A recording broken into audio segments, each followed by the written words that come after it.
considerando que tienen examen mañana y hemos tenido una vez más problemas técnicos.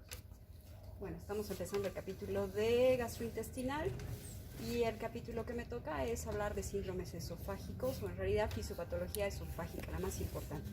Te pido por favor que se vayan un poquito más atrás porque me voy a desplazar por acá y les voy a tapar la vista. Es un conducto. Es un órgano tubular, ¿sí? Que comunica ¿qué con qué?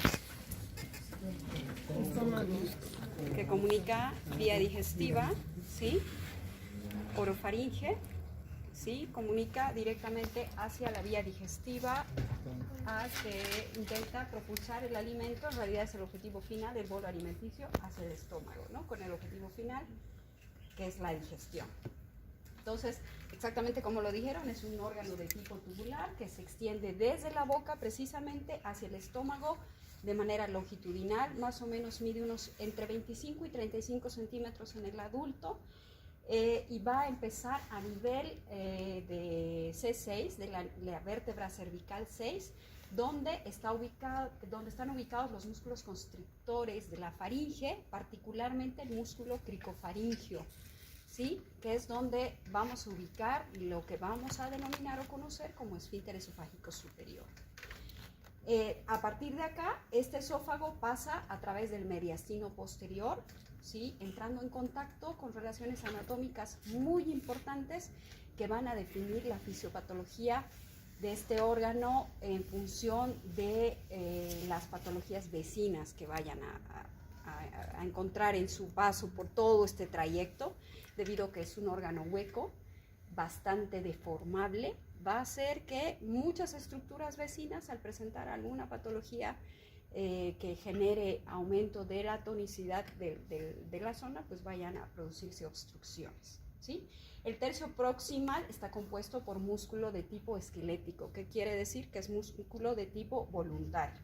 Y los dos tercios distales, en cambio, son capas longitudinales y circulares de músculo estrictamente liso, que va a estar independiente del dominio voluntario y va a estar en realidad dominado por el sistema nervioso autónomo, ¿sí? Por las fibras parasimpáticas que van a derivar de la inervación directa del nervio cardiogastro del décimo par, ¿sí?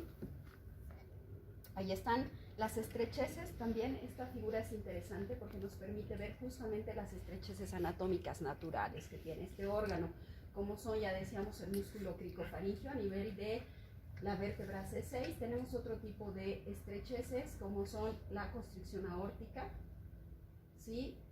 También tenemos acá por vecindad, la presencia de la división bronquial de los bronquios principales. Y acá tenemos otra estrechez natural que se va a producir ¿por quién? Por el hiato diafragmático, ¿sí? Que va a conformar lo que conocemos como esfínter esofágico inferior. Y este se va a encontrar a nivel de T11. En cuanto a la histología del esófago, tiene básicamente las capas que nosotros conocemos de todo el sistema digestivo, que está compuesta por una capa mucosa, que es epitelio de qué tipo? Escamoso, plano, pluriestratificado y que tiene una característica especial de ser no queratinizado. Esa es la particularidad del tejido esofágico. Tiene además una capa submucosa de tejido conjuntivo y una capa muscular de células lisas, ya dijimos, longitudinales y circulares, que van a ser responsables de la propulsión del bolo alimenticio hacia el estómago. Y también va a tener una capa adventicia de tejido conjuntivo, y otra particularidad del esófago es que carece de serosa, ¿sí? En cuanto a una de las estrecheces más importantes que tiene este órgano, decíamos que es este hiato esofágico, del cual van a derivar muchas de las patologías secundarias, como por ejemplo la hernia de hiato, ¿sí? Que es una debilidad prácticamente de esta pared, o un presbiesófago secundario a nada, a la vejez, a la edad, que hace que exista una dilatación natural de esta zona, que va a hacer que estos pacientes sean más predispuestos al reflujo gastroesofágico, ¿sí? Entonces aquí tenemos esta estrechez anatómica que le da el diafragma, que es el hiato esofágico.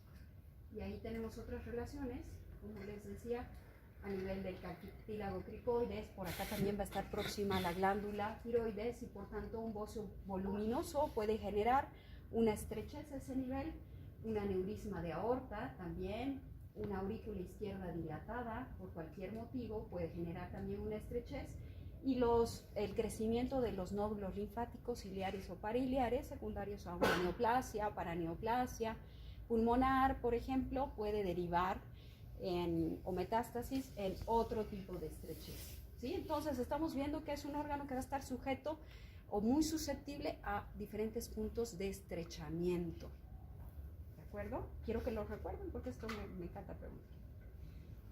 En cuanto a la irrigación, al flujo sanguíneo arterial y venoso, vemos que tiene una porción cervical que va a estar dependiente de las arterias tiroideas inferiores que provienen de la arteria subclavia. Tenemos en la porción torácica las arterias esofágicas, que son ramas directas de la aorta, y la porción abdominal, la arteria gástrica izquierda, que nace del tronco celíaco principal.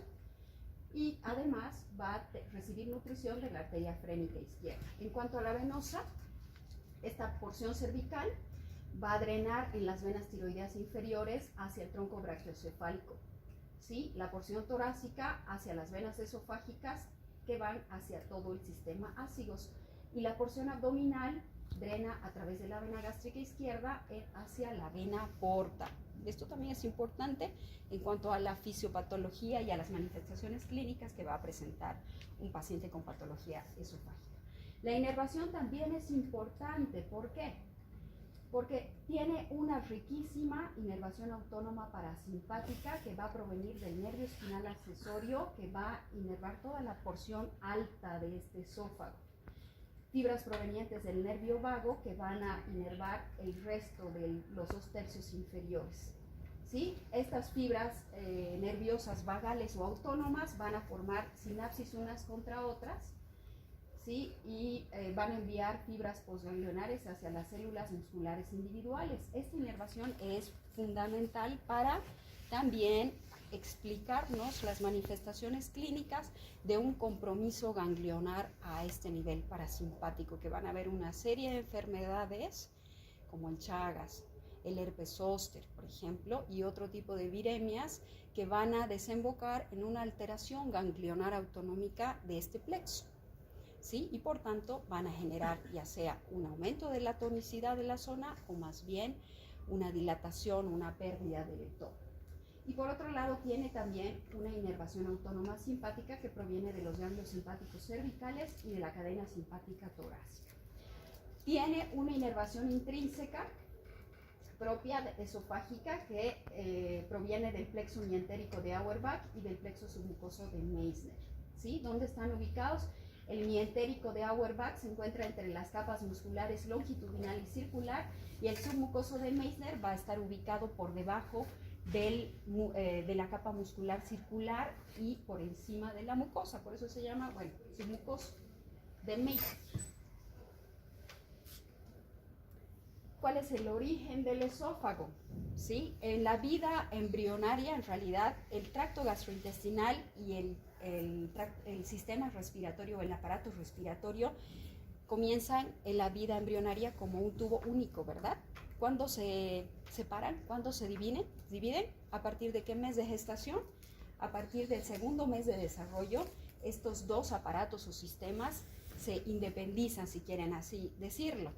Y cuando ocurren defectos de separación de estos dos sistemas, pues se desarrollan diversas conexiones anómalas, como vemos acá, que se van a manifestar al momento de nacer. ¿Qué vemos acá?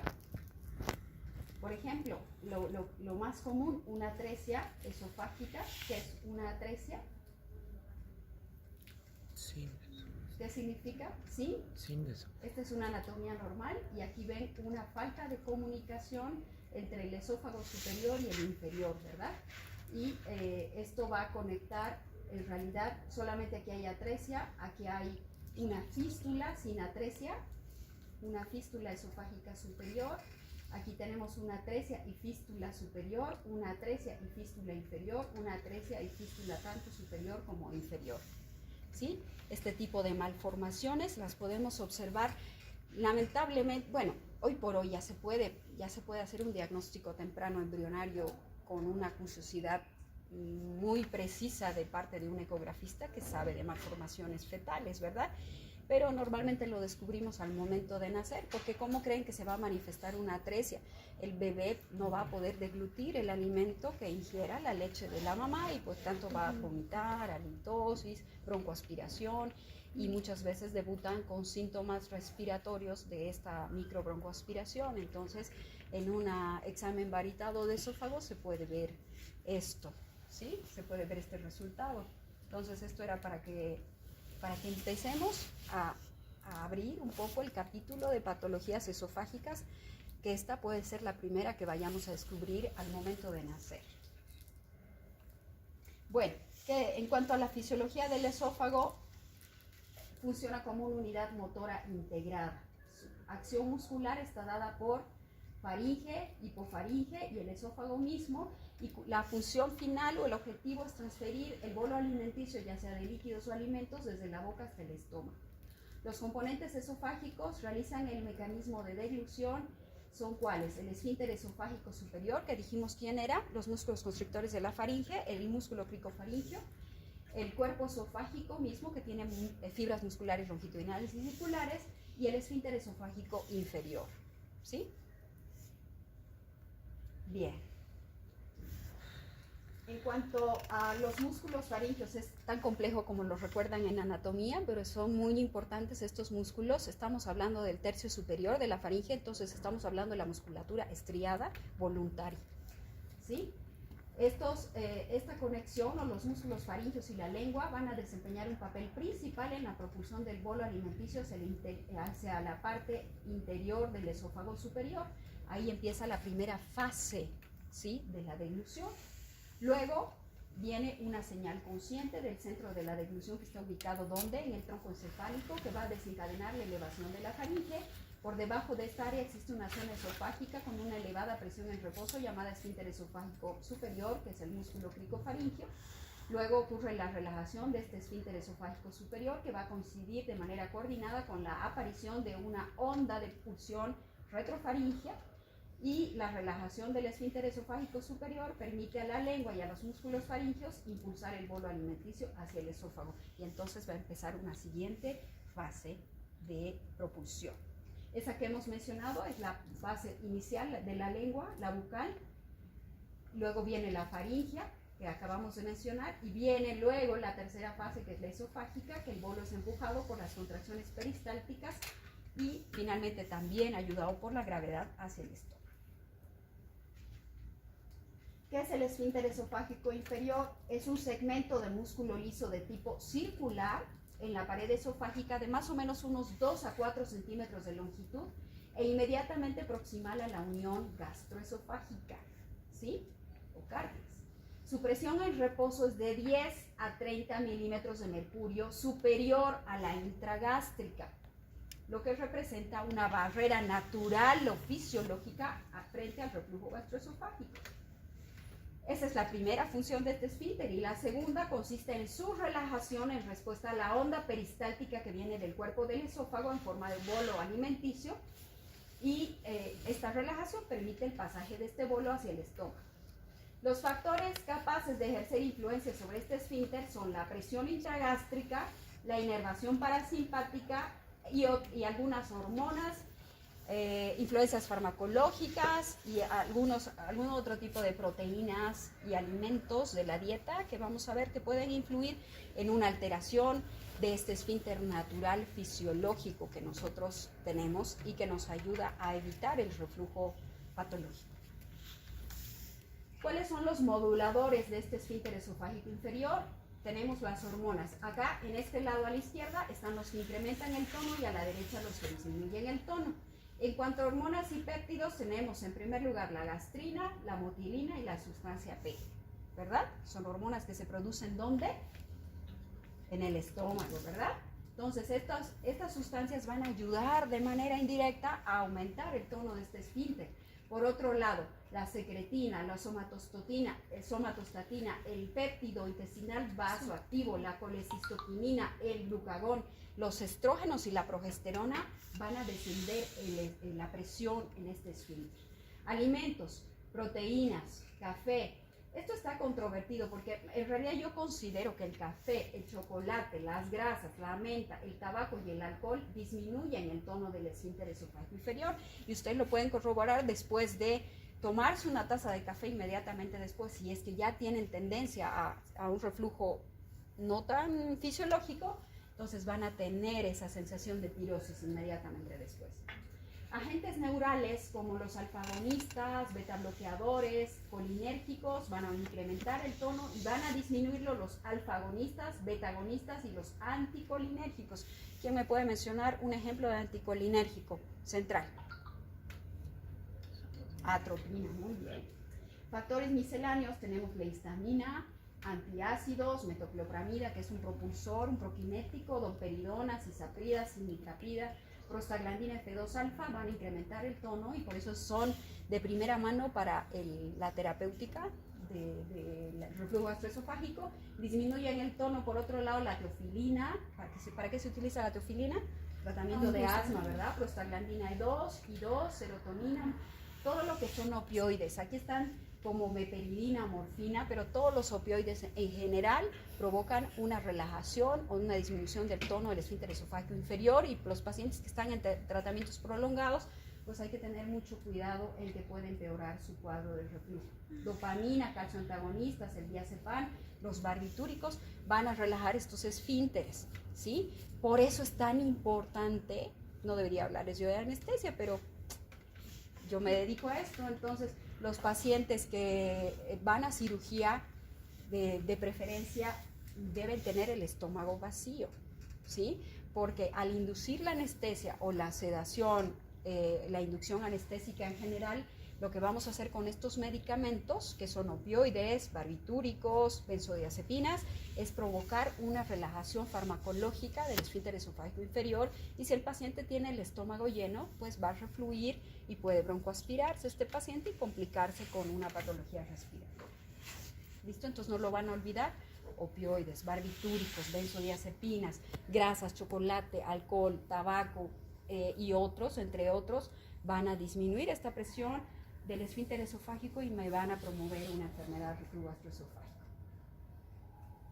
¿Cuáles van a ser? La mayoría, los síntomas que van a ser consecuencia, o más bien que van a generar una alteración del tono del esfínter esofágico, van a resultar de un mecanismo anormal de la deglución, de una ulceración del esófago o una obstrucción de la luz esofágica. Más o menos de estas tres de estos tres factores, de estas tres alteraciones, van a derivar los síntomas secundarios a patología esofágica, ¿sí?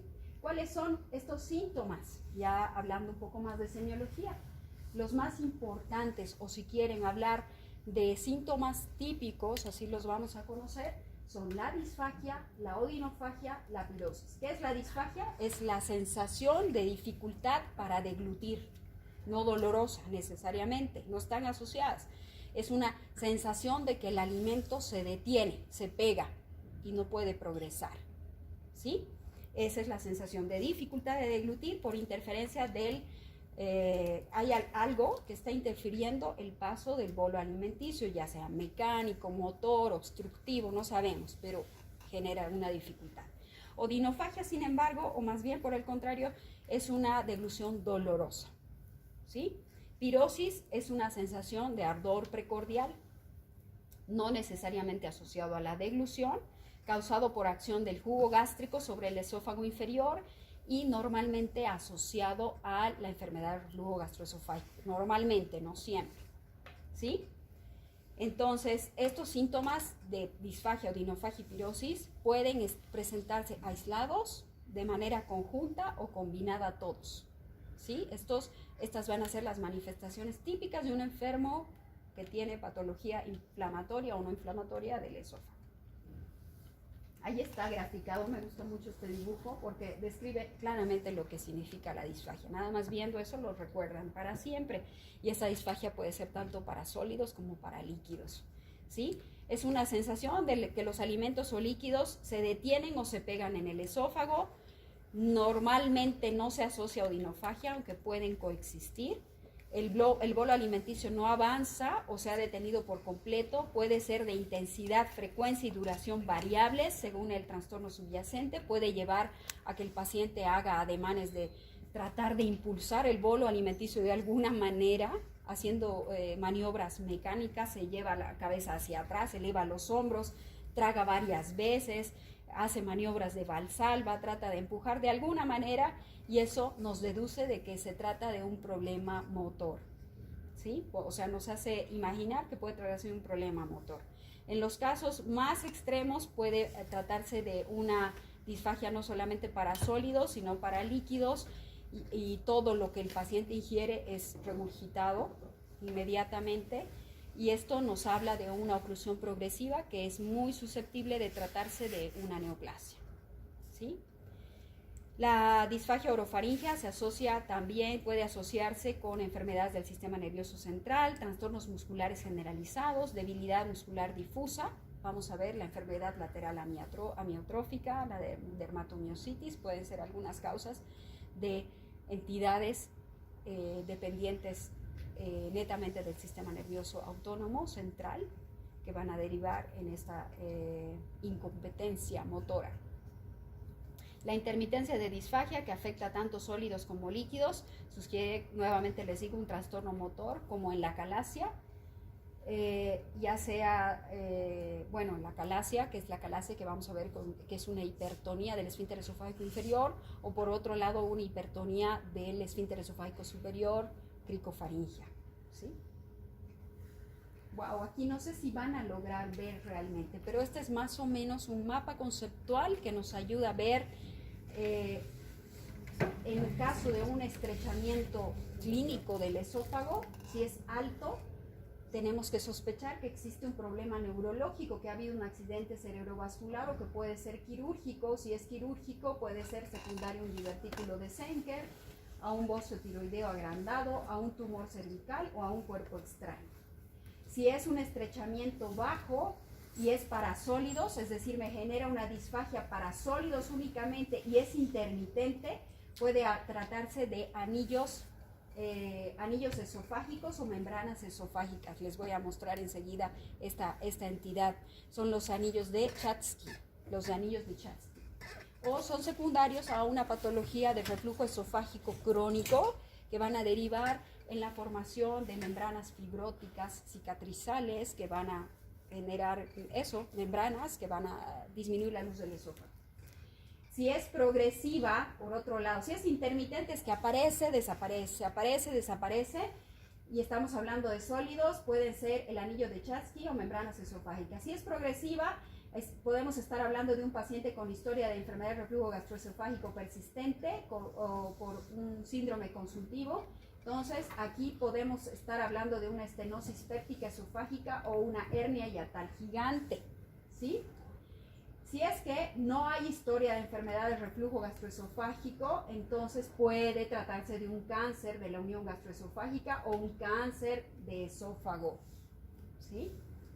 Si es para sólidos o para líquidos, para ambos, y es intermitente, estamos hablando de un trastorno motor esofágico, que ahorita vamos a estudiar que hay una serie de trastornos motores, y si es progresiva y hay historia de pirosis, puede tratarse de una colagenopatía como la esclerodermia, y si es que no hay pirosis, puede tratarse de una acalasia. Me encanta este cuadro. Lo voy a preguntar. Sí, me gusta mucho, es muy sintético. Ya, odinofagia, otro síntoma. ¿Qué hemos dicho que es? Dolor al deglutir. Puede no estar o sí estar asociado a la deglución. Puede asociarse o no también a una inflamación esofágica, a una solución de continuidad de la mucosa esofágica, que es una lesión, a una esofagitis distal por enfermedad de reflujo gastroesofágico, a infecciones por candidiasis, micosis o herpes, ¿sí? Trastornos de motilidad también pueden ser causa de dolor al momento de deglutir, que se producen en el reposo, ¿sí? Ejemplos, el esófago o el espasmo esofágico difuso, que es una enfermedad de motilidad esofágica que se traduce en un trastorno de discoordinación al momento de propulsar el movimiento de los músculos, de la musculatura lisa del esófago, ¿sí? Y eso hace que aumente la presión y se altere la presión de esta propulsión. Eso genera mucho dolor. El espasmo, el síndrome de espasmo esofágico difuso es muy doloroso y produce orinofagia. Este dolor de característica es de características o más bien de localización subesternal con irradiación ocasional hacia el maxilar inferior, hacia el cuello, hacia el brazo o hacia el dorso y puede confundirse con una angina de pecho, ¿sí? Por eso es que hay que hacer toda la evaluación para hacer diagnóstico diferencial. Ahora, vamos a hablar de enfermedades. Enfermedad del reflujo gastroesofágico, de que es lo que más o menos ya hemos empezado a introducir hablando del esfínter esofágico inferior. ¿Cuál es la definición de esta enfermedad? Reflujo gastroesofágico, es una retropulsión, una devolución, ¿verdad? Es la devolución o el reflujo del contenido del estómago, ya sea de ácido, de pepsina, del contenido que fuera, hacia el lumen esofágico por disminución de la presión a nivel del esfínter esofágico inferior en reposo, ¿sí? Si es que esta presión desciende por debajo de los límites críticos aceptables, entonces vamos a tener reflujo gastroesofágico. Es un fenómeno natural, fisiológico, inmediatamente después de comer, sobre todo si hemos comido bastante, si hemos comido mucha grasa, mucha fritura, chocolate, café, alcohol. Es la enfermedad, no es la enfermedad, sino es un evento natural del sábado por la noche, ¿sí? Parrillada, tripitas, alcohol, tabaco, chocolates. Reflujo seguro. Es un fenómeno fisiológico postprandial, ¿sí? Normalmente se debe a una relajación completa transitoria del esfínter, más a una relajación completa transitoria que a una reducción de la presión en reposo, ¿sí? Esta definición del consenso latinoamericano la pongo al lado porque se reunieron montones de personas que hablan sobre gastroenterología y sobre esta enfermedad de reflujo gastroesofágico y hacen una votación, ¿sí? Y al 100% o la mayoría, el mayor porcentaje llega a un consenso, por eso se llama consenso latinoamericano, y ellos dijeron que enfermedad de reflujo gastroesofágico es una afección recurrente relacionada con el reflujo retrógrado del contenido gástrico con o sin contenido duodenal hacia el esófago. Y que presenta además un variado espectro de síntomas que pueden alterar la calidad de vida del paciente y puede presentarse con o sin inflamación o daño tisular. 100% de aceptación en la votación del consenso latinoamericano, ¿sí? Entonces, es eso. Es importante que sea recurrente, ¿verdad? Porque hemos visto que puede ser fisiológico y no necesariamente es una enfermedad. Y aquí estamos hablando de ERGE, enfermedad del reflujo gastroesofágico. Entonces, ¿qué criterios hay que seguir para diferenciarlo entre fisiológico y patológico? El fisiológico es normalmente postprandial, acabo de comerme mi pollito y y inmediatamente después siento esa pirosis y esa sensación de que se está devolviendo el alimento. Es de corta duración, es asintomático, normalmente es bien tolerado, es más, esto me da un poco de asco, pero hay algunos pacientes que dicen que hasta les agrada esa sensación de reflujo, como a las vacas. Pero es asintomático y es bien tolerado y no ocurre normalmente durante el sueño, ¿sí? Entonces eso es fisiológico. Es patológico cuando ocurre en cualquier momento del día, no necesariamente postprandial, es de larga data, deteriora la calidad de vida y puede ocurrir durante el sueño. Es más, quita el sueño y se asocia a síntomas atípicos o extraesofágicos que van a alterar la calidad de vida de las personas plenamente. Y lo van a poner en riesgo, además, de cáncer. Otra vez hay que hablar de este señor, del esfínter esofágico inferior, que dijimos que representa una barrera fisiológica principal que protege al esófago de los efectos nocivos de la pepsina, de los jugos biliares, del jugo gástrico que proviene del estómago y de toda la mezcla que se produce allá. El esfínter protege del reflujo, ¿sí? Otros factores que contribuyen a la patogenia de la esofagitis por reflujo, entonces, que van a afectar el tono de este señor son la eficiencia reducida de la depuración esofágica o aclaramiento esofágico. Hay varios mecanismos que hacen que una vez que uno ingiere cualquier cosa, la propulsión esofágica y los movimientos musculares longitudinales y circulares propulsen el alimento en sus diferentes fases hasta que cumpla su objetivo. Cuando existe una alteración en esta propulsión o existe una alteración en la producción de moco o de saliva que va a hacer que se depure todo ese bolo alimenticio hacia el estómago, puede ocurrir un daño. 2. Disminución de la resistencia de la mucosa esofágica, ¿sí?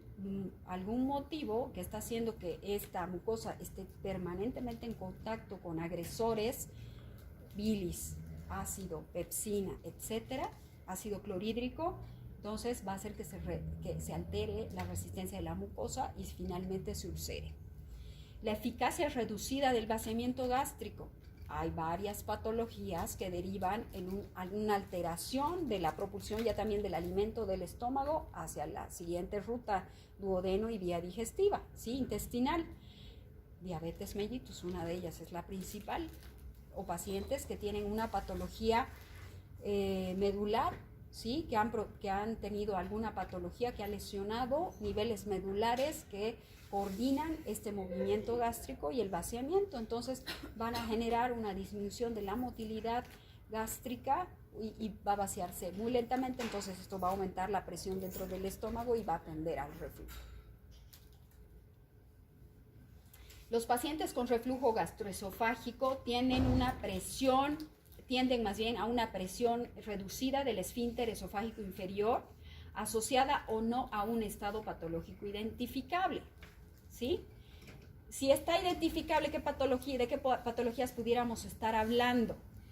Alteraciones anatómicas, incompetencia de este esfínter por presencia de una hernia de hiato deslizante, que es una alteración anatómica en la cual se produce el deslizamiento de parte del estómago, ¿sí? Hacia la cavidad torácica, pasando por este defecto anatómico del hiato diafragmático.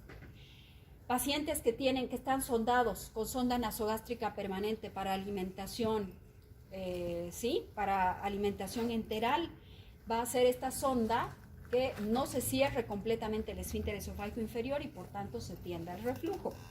Pacientes con atrofia del músculo liso del esfínter esofágico inferior, obviamente si va a estar atrofiado este músculo y no va a tener tono, como en la esclerodermia o algunas colagenopatías, el líquido y el bolo alimenticio va a pasar como Pedro por su casa.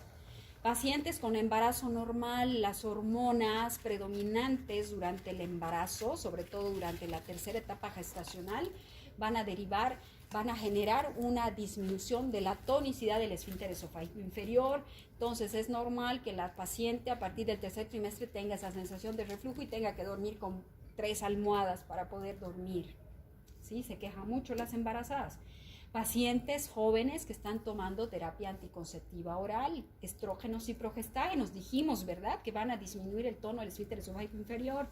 También pacientes que tienen reflujo gastroesofágico crónico y ya tienen esofagitis, porque esto es de muy larga data, entonces estos pacientes van a tener una depuración esofágica anormal. Ya este esófago, la mucosa está inflamada crónicamente, tiene alteraciones histopatológicas que van a hacer que no se produzca suficiente cantidad de moco y no se genere una aclaración correcta también. Entonces estos pacientes van a ser susceptibles y entonces van a requerir de mayor número de ondas peristálticas para eliminar el jugo gástrico ácido del esófago. Otras causas, ya hemos mencionado grasas, alcohol, chocolate, humo de cigarrillo, van a disminuir en la dieta el tono del esfínter esofágico inferior. Entonces, si a eso le sumamos, o si lo resumimos de esta forma, en un tiempo de aclaramiento prolongado por algo que esté ocurriendo aquí en el esófago, por reflujo crónico, pacientes que están echados mucho tiempo, pacientes que están en terapia intensiva o están en coma o están con alguna patología que impide que se muevan, paralíticos, pacientes que tienen enlentecimiento del peristaltismo esofágico por diabetes, como les decía, retraso del vaciamiento gástrico, secreción salival escasa, hay varias patologías en las glándulas salivales o en el sistema nervioso central que alteran la producción de saliva, pacientes que tienen tendencia a un pH bajo, ¿sí? presencia de pepsina, de sales biliares, de enzimas pancreáticas, pues todos esos factores agresores van a hacer que la balanza de factores protectores versus agresores se altere y entonces se genere el reflujo. Y aquí está. ¿Cuáles son los factores defensores? Hemos hablado de los agresores en este momento. Los defensores pueden ser preepiteliales, epiteliales, ¿sí? Y posepiteliales. Eso quiero primero que se logre. En los preepiteliales tenemos el moco, la capa acuosa, en realidad fija acuosa en contacto con el epitelio y la secreción de bicarbonato. Factores epiteliales, tenemos dos, los que dependen de la propia estructura del epitelio y de los que dependen de la función celular. Las del epitelio, tenemos la membrana celular apical, los complejos intercelulares o uniones densas entre las células, y los que dependen de la función celular, el transporte iónico, las bombas de sodio, hidrogeniones, bicarbonato, cloruro, tampones intracelulares, sistemas antioxidantes, replicación celular, ¿sí? Que va a ser activada por la presencia de ácido. Y los posepiteliales tenemos básicamente el flujo sanguíneo, ¿sí? Que podemos mencionarlo así a secas como aporte de flujo sanguíneo en la zona, que va a aportar mayor cantidad de nutrientes. Aquí tenemos bicarbonato, nutrientes y oxígeno, y por otro lado también va a estar regulado en parte por el óxido nítrico, ¿sí? Entonces los defensores versus los agresores depende de quién gana la batalla y de cuán temprano controlemos la enfermedad o el síntoma, es que vamos a evitar que se produzcan cambios y más bien se transforme en una enfermedad. La hernia yatal.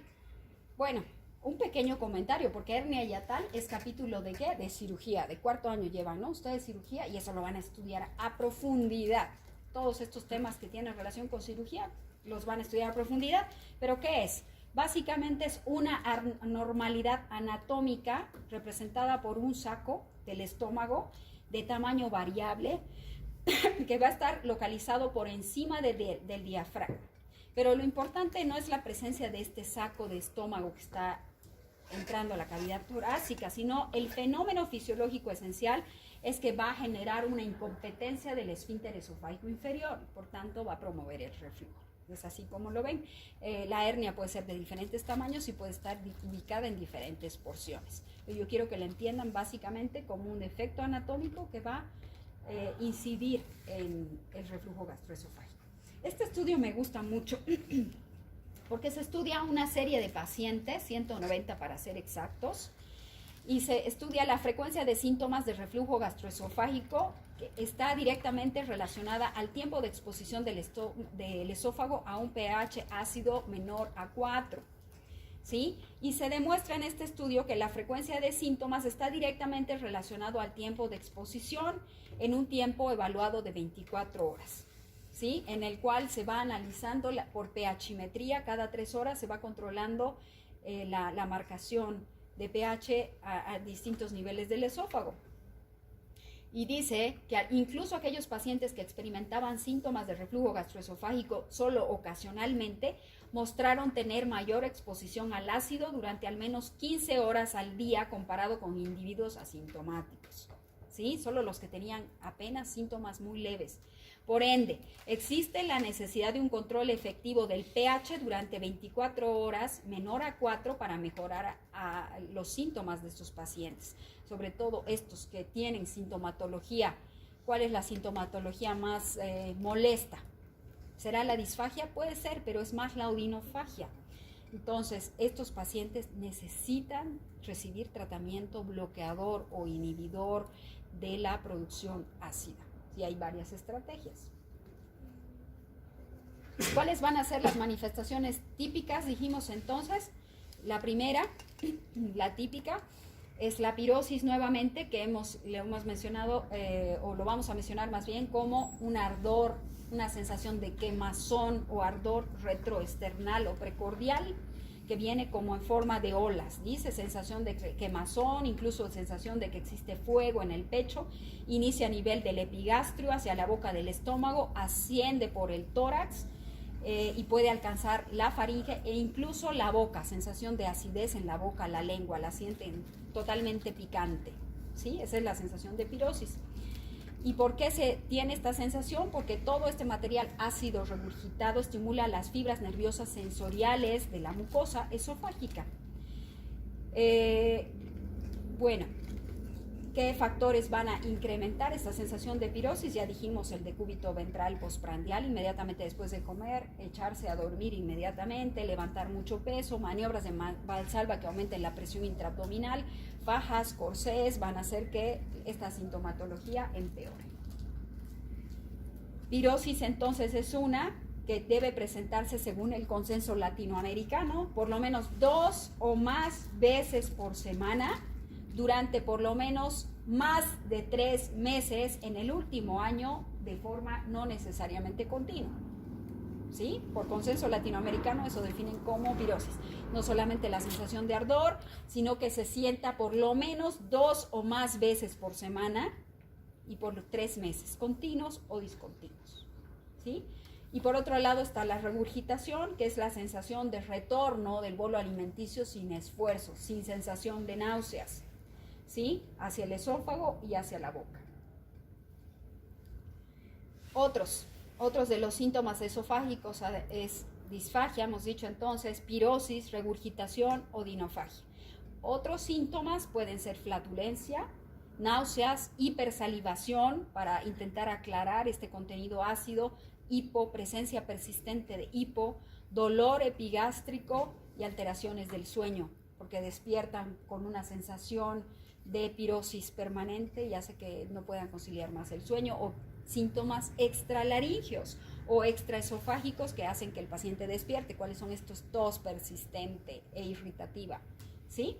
Síntomas laringofaringeos, tos, espasmo, sensación, es una tos asmatiforme precisamente, ronquera, globus, aclaramiento de garganta, todo el tiempo está en carraspera, laringitis posterior permanente, sinusitis, presencia de nódulos en las cuerdas vocales, edema faríngeo, presencia de caries, síntomas pulmonares como bronquitis crónica persistente, asma bronquial, ¿sí? Neumonía por aspiración, bronquitis, bronquiectasias, manifestaciones de la cavidad oral como caries. Esas son las manifestaciones extraorales.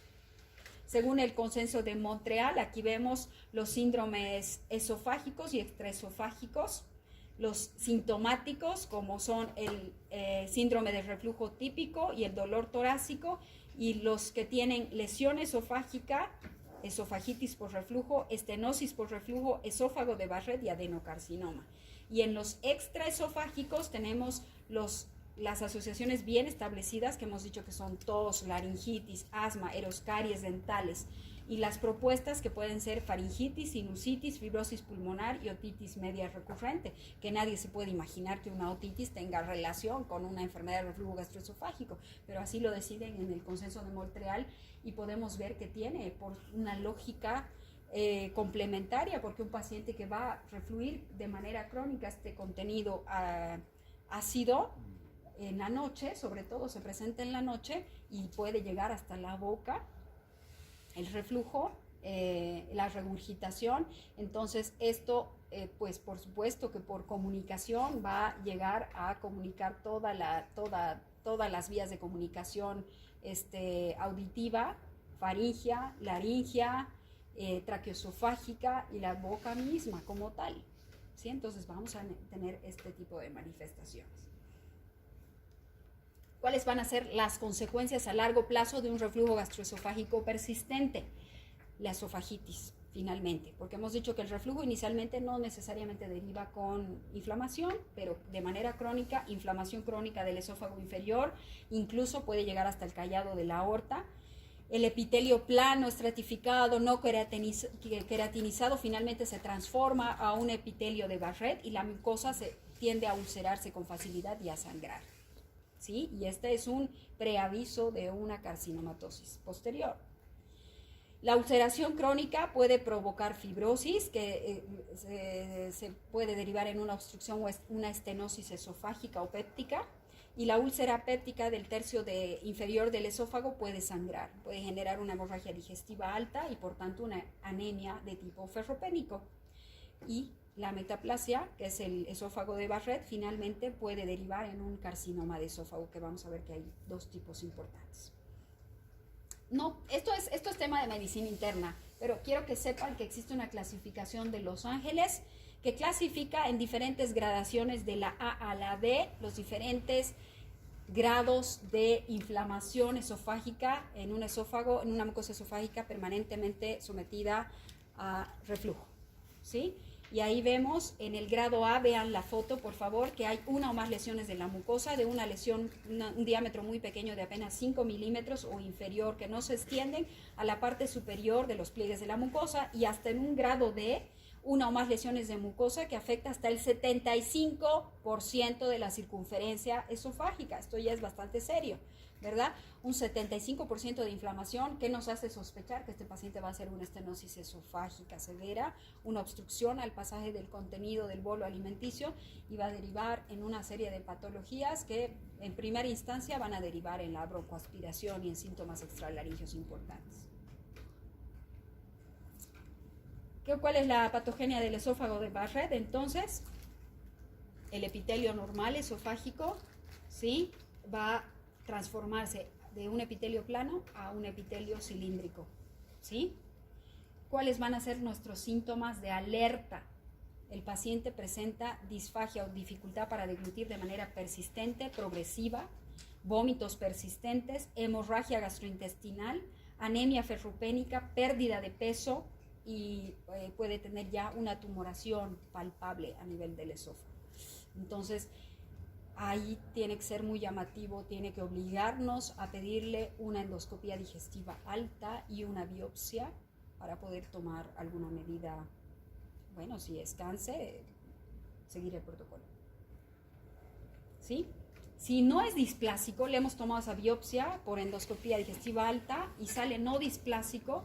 Entonces, ¿qué le digo a mi paciente? Regrese en 2 años para repetirle su endoscopía y su biopsia, ¿sí? Si es una displasia leve, debo repetir la endoscopía digestiva y biopsia cada 6 a 12 meses. Cada año por lo menos una vez. Regrese, señor, si es que ya hay algún grado de displasia. Si la displasia es grave, pero no hay una lesión macroscópica en endoscopía digestiva alta, debo repetir la biopsia, hacer un tratamiento intensivo bloqueador de la producción de ácido por 3 meses, y si persiste esa displasia grave, cirugía. Si es que hay lesión macroscópica inicialmente, cirugía, ¿sí? Ese es el protocolo que hay que guiarse con el esófago de Barrett. El diagnóstico final en este caso sigue todo un protocolo. Inicialmente, la madre de todas las madres para hacer un diagnóstico, la historia clínica, una adecuada anamnesis, una adecuada exploración física, estudios complementarios que van a venir como son una respuesta inicial terapéutica a los bloqueadores de la bomba de protones, por lo menos por 4 semanas.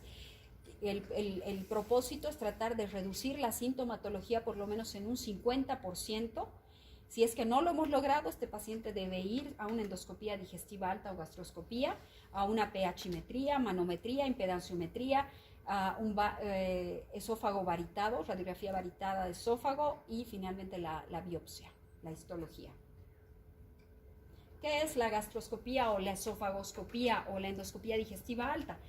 ¿Qué nos ayuda a ver? Nos ayuda a determinar si los síntomas de reflujo se encuentran asociados con alteraciones visibles de la mucosa esofágica o no, macroscópica o no, para hacer nuestro esquema, nuestro protocolo, ¿sí? ¿Cuáles van a ser los pacientes con signos de alarma que siempre tienen que hacerse este estudio?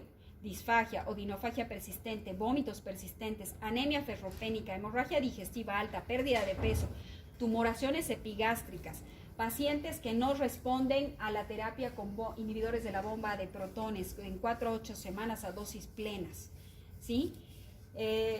Y bueno, que los que van a ir a cirugía obligatoriamente tienen que tener una endoscopia digestiva alta. pHmetría ambulatoria de 24 horas, indicaciones, evaluación de pacientes con síntomas típicos sin evidenciar esofagitis en endoscopía que no responden al tratamiento con inhibidores de la bomba de protones. ¿Qué nos ayuda? ¿Para qué sirve esta pHmetría? Para demostrar reflujo gastroesofágico en pacientes con síntomas típicos sin esofagitis, ¿sí? Pacientes con síntomas atípicos sin esofagitis endoscópica o síntomas extraesofágicos, ¿sí? ¿Qué hace este estudio? Documentar el reflujo ácido por medio de un sensor que se instala como una sonda nasogástrica y va midiendo a diferentes niveles el pH del esófago. ¿Cuánto es normalmente el pH del esófago a nivel de la unión gastroesofágica? Es de 6, tenemos normalmente un pH no ácido de 6, no peligroso de 6. Y en pacientes que empiezan a tener ya alteraciones o cambios o esófago de Barrett, este pH puede ser tan bajo como 2, menor de 4, entre 2 y 4. ¿Y qué se hace para demostrar cuando se está haciendo esta pHimetría? Se estimula al paciente para que tenga maniobras de Valsalva o aumente la presión abdominal y que se genere el reflujo y poder medir el pH a este nivel de la unión gastroesofágica. Manometría, bueno, para medir la presión a nivel del esfínter, la actividad motora del esófago y sus esfínteres. Además indica el lugar exacto de instauración de la sonda intraluminal receptora del pH para hacer la pHimetría ambulatoria. ¿Qué es la impedanciometría? Básicamente registra el tránsito de cualquier contenido entre los dos puntos del esófago, ¿sí? En dos sentidos, con independencia del pH, ácido o no ácido. ¿Quiénes se hace? Pacientes con sospecha de enfermedad de reflujo gastroesofágica, endoscopía negativa, pHimetría negativa, reflujo no ácido, son pacientes con indicación para hacerse una impedanciometría. Radiografía con bario o esófago varitado es poco útil, visualiza la anatomía esofágica, nos permite ver una grande hernia de hiato, una acalasia, una estenosis péptica, pero que ya, o sea, estos cambios anatómicos se producen cuando ya el cambio es muy severo, ¿no? No hay que esperar ver esto para tomar medidas de control. Y la histología, pues la biopsia de la mucosa esofágica que se hace por endoscopía digestiva alta, nos ayuda a evidenciar si es que hay alguna alteración histopatológica del esófago, esófago de Barrett o cáncer o displasia o esofagitis. El tratamiento, los objetivos del tratamiento: controlar los síntomas, curación de las lesiones, prevención de las recidivas y evitar la progresión a la displasia o a la adenocarcinomatosis o las complicaciones secundarias a los síntomas extraesofágicos. Las opciones terapéuticas: medidas higiénico-dietéticas, antiácidos, alginatos, antagonistas H2, inhibidores de la bomba de protones, prokinéticos y finalmente cirugía si el caso lo merita, como una hernia de hiato. ¿Cuál es el tratamiento médico? Para combatir el reflujo, bueno, medidas higiénico-dietéticas como pedirle al paciente que eleve la cabecera de la cama de su cama con unos ladrillos, con unos 3 ladrillos, las patas superiores, ¿sí? Reducir la ingesta de alimentos por la noche, tratar de evitar de comer muy pronto antes de dormir. Para aumentar la competencia del esfínter esofágico, evitar el consumo de grasas, de chocolate, de alcohol, de cafeína, de tabaco, etcétera, etcétera. Evitar anticolinérgicos, disminuir la presión intraabdominal de alguna manera, como perdiendo peso si está gordito el paciente, evitar ropa ajustada, evitar fajas, evitar cosés, evitar maniobras de Valsalva. Si el paciente trabaja levantando mucho peso y tiene esta enfermedad, evitar de hacerlo mientras esté en tratamiento. Prokinéticos para estimular el vaciamiento gástrico rápidamente. Para reducir el contenido de ácido intraluminal, antiácidos, antagonistas H2, para aumentar la depuración esofágica de ácidos prokinéticos. Si es que hay una enfermedad de base, tratar la enfermedad de base. Si se trata de una diabetes mellitus no descontrolada con una alteración o una neuropatía periférica que está comprometiendo la motilidad esofágica, pues entonces tratar de controlar la enfermedad. Cirugía, indicaciones terapéuticas, bueno, pacientes que no toleran la medicación, falta de respuesta al tratamiento médico, recurrentes, funduplicatura, estamos hablando de la hernia de hiato, ¿verdad? Tenemos la funduplicatura de Nissen y la funduplicatura de Toupet como alternativas quirúrgicas. No vamos a ahondar mucho en cirugía porque no es nuestro interés. Bueno, otra patología que está inmersa en realidad dentro de esta patología de la enfermedad del reflujo gastroesofágico es la obstrucción esofágica. Y cualquiera sea el origen que está generando una obstrucción del esófago, se va a asociar a disfagia. Y esta disfagia hemos dicho que va a ser progresiva cuando se trata de procesos malignos neoplásicos.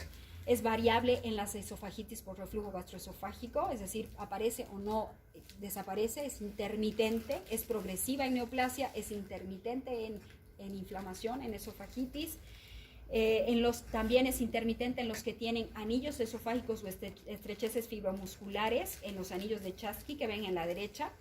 Y los pacientes con obstrucciones severas pueden tener todos los síntomas extraesofágicos secundarios a la broncoaspiración.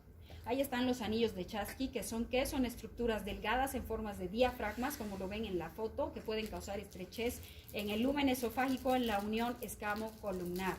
En cuanto a la incidencia, es la estructura anular más común hallada durante la endoscopía, localizada en esófago inferior en la unión escamo-columnar. Etiología desconocida. Se tratará de una hiperplasia columnar, no lo sabemos. Secundaria, reflujo gastroesofágico crónico, lo más probable. Se ha relacionado pacientes que tienen este anillo de Chasky con esofagitis crónica, no controlada. La morfología, igual que redes esofágicas, está compuesto por mucosa, submucosa, carece de muscular propia, cubierto de epitelio escamoso en la superficie superior y el epitelio columnar. ¿Sí? Entonces, una de las causas de obstrucción que se asocia con disfagia. Tenemos otras causas que son a nivel de los músculos faringios, disfusión del músculo cricofaringio, a nivel de los músculos hipofaringios, a nivel de los músculos esofágicos cervicales, de la lengua, del esfínter esofágico superior. Son enfermedades asociadas a enfermedades del músculo estriado voluntario. ¿Sí? Puede generarse una alteración en cualquiera de estos músculos voluntarios. Y van a estar relacionadas con enfermedades musculares primarias, idiopáticas, lesiones directas del sistema nervioso central o lesiones del sistema nervioso periférico. Y aquí en estos cuadritos les muestro algunos ejemplos de enfermedades del sistema nervioso central, por ejemplo, como la miastenia gravis, la miotonía distrófica, dermatomiositis, poliomiositis, distrofia muscular oculofaringia, tirocoxicosis y el mixedema. Y por otro lado, las de nervio periférico, nerviosas primarias que afectan a la función orofaringia, tenemos la poliomielitis, la enfermedad lateral amiotrófica, lesiones del tronco encefálico, la corea de Huntington, esclerosis múltiple, Parkinson, difteria y tétanos. Son enfermedades entonces del músculo estriado. Luego tenemos las enfermedades del músculo liso. La principal de estas es la acalasia, ¿sí? Es la falta de relajación del esfínter esofágico inferior. Y esta enfermedad, su fisiopatología o su patogenia está relacionada a una ausencia o enfermedad de las células ganglionares de los plexos mientéricos del músculo liso. Y esta enfermedad ganglionar puede ser idiopática y en ese caso se conoce con el nombre de cardioespasmo del esófago, ¿sí? Normalmente la relajación del esfínter esofágico inferior, que es la segunda función del esfínter esofágico inferior, está bajo el control del sistema nervioso autónomo parasimpático intrínseco, dijimos, ¿verdad? Cuando hay una enfermedad a nivel de este sistema nervioso autónomo o a nivel ganglionar, entonces no va a ocurrir esta relajación fisiológica. Por otro lado, cuando no es idiopático, también puede presentarse secundario a procesos infecciosos como la enfermedad de Chagas o efectos neoplásicos invasores en procesos malignos como el carcinoma de esófago distal o a nivel del cardias. ¿Sí? En el idiopático, la concentración de fibras nerviosas que contienen péptido intestinal vasoactivo, que es un relajante natural del músculo liso, está muy reducida y por eso es que se ha empezado a entender cuál podría ser la patogenia de este problema de acalasia, que genera la falta de propulsión normal a través del cuerpo esofágico y la incapacidad de relajación del esfínter esofágico inferior. Entonces, la primaria no se conoce en realidad por qué se origina, pero se origina una lesión y una alteración ganglionar autonómica, ¿sí? Que puede ser autoinmune o puede ser una degeneración primaria de las neuronas centrales o periféricas. Y si es secundaria, puede ser por infecciones, ya dijimos, tumores, cirugía de reflujo gastroesofágico, la Nissen, o por radiaciones para tratamiento de cáncer. Si es infecciosa, Chagas, la patogenia es muy parecida a la idiopática, va a lesionar las fibras del plexo mientérico, ¿sí? Y submucoso en la enfermedad de Chagas, virus de la varicela zoster, el herpes zoster y el sarampión también, por aumento de títulos de anticuerpos contra el virus del sarampión que van a afectar estos dos plexos mientéricos submucosos. Etiología tumoral, tenemos el adenocarcinoma gástrico por infiltración del esfínter esofágico inferior, el carcinoma esofágico de células escamosas, el linfoma y otro tipo de neoplasias metaplásicas en el tercio distal del esófago. Entonces, ¿qué ocurre nuevamente? Viendo la figura, pérdida de las neuronas intramurales del sistema parasimpático, sobre todo el sistema inhibitorio péptido intestinal vasoactivo y el sistema de óxido nítrico. Las neuronas excitatorias del parasimpático son de tipo colinérgico y se pierden en las fases más avanzadas porque en los estados iniciales de la enfermedad predomina su acción. Entonces ocurre finalmente la estenosis, la estrechez que va a derivar en múltiples consecuencias secundarias a esta hipertonía y en la parte proximal un megaesófago, una dilatación del esófago proximal. Manifestaciones clínicas, el paciente va a presentar disfagia, inicialmente para sólidos, luego para líquidos, dolor torácico, regurgitación y pérdida de peso, por supuesto, porque no está logrando propulsar nada del bolo alimenticio y está regurgitando todo el contenido hacia la boca. ¿Cómo se hace el diagnóstico diferencial? Se hace una manometría del esfínter esofágico inferior y un test de metacolina. ¿Sí? El test de la metacolina es muy interesante porque esta enfermedad es el resultado de una denervación autonómica parasimpática, ¿sí? Que produce, por ende, una hipersensibilidad de los transmisores neurohumorales a este nivel. Entonces, cuando yo administro o inyecto por vía subcutánea 0.1 en cantidades muy pequeñas, 0.1 a 0.2 miligramos de metacolina subcutánea, entonces lo que hago es inmediatamente estimular la contracción sostenida de este esfínter esofágico por la ausencia del sistema parasimpático, que es el que controla la relajación. Entonces esto me hace un diagnóstico inmediato de acalasia, quitando los diagnósticos diferenciales que podrían estar alrededor. El esofagograma varitado pues nos ayuda a ver esta imagen muy característica en pico de loro, ¿sí? Se le pide al paciente que traiga una tabletita varitada o líquido varitado y se hace una fluoroscopía inmediata y se puede visualizar esa estrechez a nivel del esfínter esofágico distal. La endoscopía se hace para descartar las causas de acalasia secundaria, ¿sí? Si es que existe otra causa, signos endoscópicos pueden ser luz esofágica dilatada, no hay peristaltismo a nivel del esófago proximal, el esfínter esofágico inferior está constantemente contraído y está tan contraído que no permite en realidad el paso del endoscopio hacia el estómago y nos permite hacer además una biopsia, esa endoscopia digestiva, para poder descartar displasia a ese nivel. ¿Cuáles son las consecuencias de una acalasia sin tratamiento? Obstrucción esofágica inferior, por supuesto, divertículo epifrénico por debilitamiento de la pared proximal del esfínter esofágico inferior, éstasis del bolo alimenticio en el segmento inferior, esofagitis por irritación crónica, aumenta la incidencia de carcinomatosis en el tercio inferior, broncoaspiración, síntomas extralaringios o extraesofágicos, desnutrición y megaesófago. El tratamiento, medidas higiénico-dietéticas, y si el tratamiento médico es insatisfactorio, con nitritos se da pues medicación que va a intentar miorrelajar esta musculatura hipertónica, como son los nitritos, los antagonistas de calcio como el nifedipino y los que también son miorrelajantes.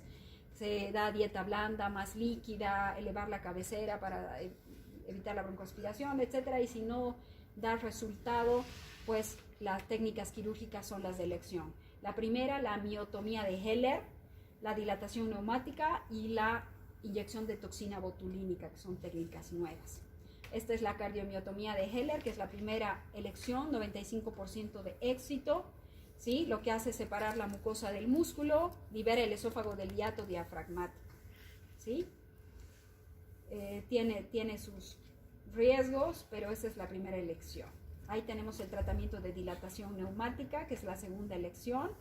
Vemos como una sondita tipo Fogarty se introduce en el esófago, se encuentra la estrechez y se va dilatando en secuencia varias veces hasta lograr un espacio suficiente para que el paciente por lo menos pueda ingerir una dieta semisólida, semilíquida o licuada. La toxina botulínica es la tercera elección, es un bloqueo colinérgico temporal, 6 meses, más o menos entre 3 y 6 meses de duración, y hay que repetir cada cierto tiempo, pedir al paciente que regrese, y con una agujita, obviamente esto es con el endoscopio, por vía no invasiva, endoscópica, se introduce la agujita y se va haciendo 4 planos de inyección de toxina botulínica. Siempre existe el riesgo que con la agujita nos pasemos un poco más allá y provoquemos una mediastinitis, una úlcera de la mucosa esofágica o un neumotórax, ¿no? Pero esa es una opción farmacológica que podemos utilizar. La prótesis autoexpansible temporal para ayudarnos a abrir la luz estrechada del esófago, la disección endoscópica no quirúrgica. Bueno, vamos al espasmo esofágico difuso, que es otra patología motora, es una alteración dolorosa, dijimos al principio, de las más dolorosas de la motilidad esofágica, que se caracteriza por eso, odinofagia en reposo, después de la ingestión de líquidos, sobre todo muy fríos o muy calientes, el dolor se caracteriza por ser un dolor retroesternal o subesternal, que se va a irradiar hacia el dorso y puede confundirse con una angina de pecho, ¿sí? Se caracteriza porque el paciente siente múltiples contracciones esofágicas espontáneas inducidas por la deglución. Puede ser un trastorno aislado o asociarse a múltiples colagenopatías, neuropatía diabética, esofagitis por reflujo, radiaciones, obstrucciones esofágicas, ¿sí? Una manometría normal, a diferencia de la calasia, la manometría normal no descarta un espasmo esofágico difuso. ¿Sí? ¿Qué encontramos en la biopsia de estos pacientes? Que existe un engrosamiento del músculo liso, una degeneración localizada de los nervios y de los cuerpos neuronales. La causa no está clara. Las manifestaciones clínicas, bueno, son pacientes más o menos de unos 40 años de edad que tienen odinofagia o dolor retroesternal, disfagia tanto para sólidos como para líquidos. No produce pérdida de peso, puede tener el dolor, las mismas irradiaciones que una angina de pecho, puede llegar a aparecer pirosis y no está relacionado con la enfermedad de reflujo gastroesofágico. El diagnóstico mediante un esofagograma con bario y fluoroscopía y una manometría. La fluoroscopía nos va a permitir ver eso, un espasmo difuso, tal cual dice la definición. El tratamiento: dar al paciente fármacos relajantes del músculo liso antes de las comidas, nitroglicerina sublingual, dinitrato de isosorbide, nifedipino, diltiazem, psicofármacos como la trazadona, dilataciones periódicas con balón, como lo vimos hace rato, en los que fracasen al tratamiento, la miotomía longitudinal por endoscopía de la capa muscular circular hipertrofiada, ¿sí?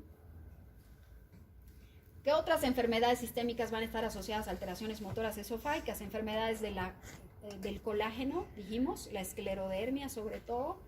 Diabetes mellitus es la causa más frecuente de disfunción autonómica. Más del 60% de los diabéticos con neuropatía periférica o autonómica padecen trastornos de la motilidad esofágica, aunque solo algunos tienen síntomas, pero va a estar asociado a un trastorno de la motilidad. Neuropatía alcohólica y los presbiesófagos, que son los ancianitos que a partir de cierta edad empiezan a tener estas manifestaciones obstructivas esofágicas. Cáncer de esófago es la 6ª causa de muerte por cáncer en el mundo, ¿sí? El 9º cáncer más común en el mundo. Es más frecuente en hombres que en mujeres a partir de los 60 años, en estatus socioeconómico bajo y sobre todo en pacientes occidentales. 90% cáncer de células escamosas o adenocarcinoma. Otros cánceres: melanoma, leiomiosarcoma, linfomas. 3/4 adenocarcinoma de esófago distal, bastante, ¿verdad? O cáncer de células escamosas en el tercio medio o inferior. ¡Qué terror! Factores de riesgo modificables, la mayoría. Consumo de tabaco. Ahí quiero que hagan esta tabla porque también siempre la pregunto por si acaso. Quiero que estudien esta tabla. La van a tener, no la tienen que fotografiar. Vemos en la fila izquierda carcinoma escamocelular y en el de la derecha adenocarcinoma. Entonces vamos a ver cuál tiene más cruces, ustedes me van a ayudar a contarlas. El consumo de tabaco me predispone a cuál de los dos cánceres con más frecuencia. Escamocelular, ¿verdad? El consumo de alcohol, escamocelular. Esófago de Barrett, adenocarcinoma.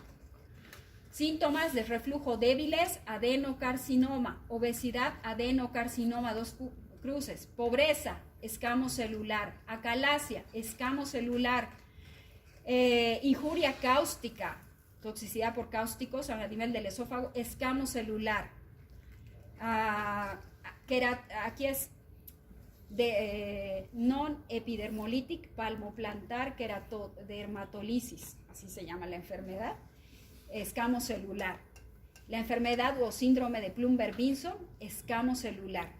Historia de cáncer en cabeza y cuello, escamocelular. Historia de cáncer de mama tratado con radioterapia, escamocelular y adenocarcinoma, los dos. Consumo de bebidas calientes de manera crónica, escamocelular. Uso de beta bloqueadores anticolinérgicos y aminofilinas, adenocarcinoma más o menos. Pero quiero que se acuerden de las 4 cruces. Siempre las pregunto. Carcinoma de células escamosas, entonces, generado por una irritación crónica de factores modificables, hay una predisposición genética y se da sobre todo en poblaciones pobres.